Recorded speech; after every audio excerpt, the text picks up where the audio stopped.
Company 2025కి వచ్చేసరికి 2 ప్రొడక్ట్లు కాస్త 450 plus products అయినాయి.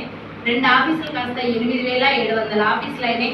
6 వ్యక్తులు కాస్త 7 కోట్లకు పైన డిస్ట్రిబ్యూటర్స్ ఉన్నారు. ఇండియాలో స్టార్ట్ అయిన ఈ కంపెనీ బయట 9 దేశాల్లో ఉంది.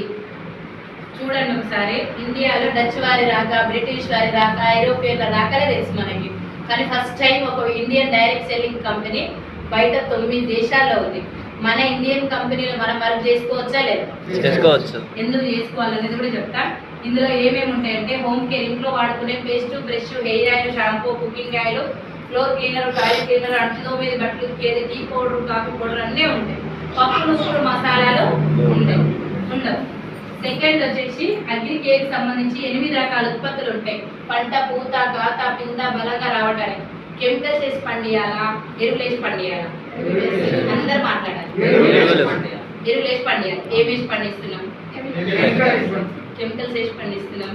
మనం అంటే అటో ఇటో సగం అడసం అయ్యలు గట్టి గురు మన దగ్గర కొంచెం సగం కలిపి సగం మంచి తిన్నాం కాబట్టి అటు ఇటు ఉన్నాం. మన పిల్లల పరిస్థితి ఏంటి? డిఏపి 1 ఎకరానికి క్వింటాల్ వేస్తున్నాం అక్క అని చెప్పిండు మొన్న ఒక ఆయన. క్వింటాల్ అంటే మామూలు విషయమా సార్? 100 కిలోల కనీసం 1/4 కిలో తింటలేమా మనం ఎవ్రీడే?